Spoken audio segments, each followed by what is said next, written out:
This idea literally came from standing in front of all the frozen pizzas, having a discussion with somebody that was thinking the same thing. How do you choose when you have from basically the front of the store to the back of the store filled with frozen pizzas? So I figured, great idea for Culinary Nunnsense. Let's keep the playing field even. Thin crust pepperoni. We're going to go with the basics here. We also went with some of the name brand as well as some of the generics, and because there are more and more people that are trying to find gluten-free type food, we also introduced that. So that's what we'll start with here. It's a gluten-free pizza from Udi's. This one came from Whole Foods, and I will say that when it comes to looking like the box, we judge a lot by these pretty pictures that they put here. Maybe not so much, but the flavor's pretty good. It's got a great tomato flavor. The pepperoni's awesome, but because you miss the gluten in the dough, there's not that chewiness to it.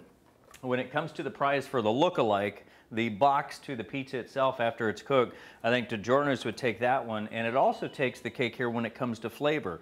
It does have a nice rich tomatoey flavor, and it's a thick tomato sauce versus that of something that was a little bit watery, and that was this one right here, the Winn-Dixie pizza. Still a good pizza, especially for the price, and when they have those BOGOs, you can't go wrong there either. The cheese was good. The pepperoni was good. It had a nice bold flavor, but the sauce was a little bit ruddy, a little bit watered down tomato type flavor, and I thought that the dough also maybe was just a little bit flat. It was almost like it was unleavened. It was crunchy, and I like that, but it didn't have a lot of chewiness to it.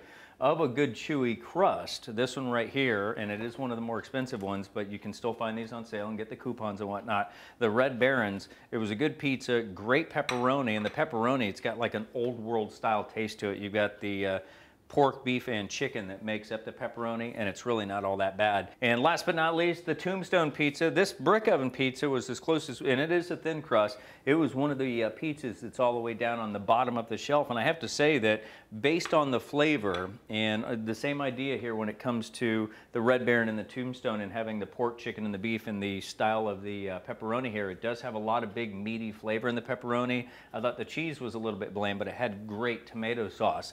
Basically, you've got 5 options here, some of them gluten-free, some of them on the generic side, some of them a little bit more than the others, but there's some tasty choices. Here's what I want you to do. On my Facebook page for Culinary Nunnsense, if you have a favorite, go ahead and jot it down. Let us know, and maybe it'll come back for Frozen Pizza Battle Round 2.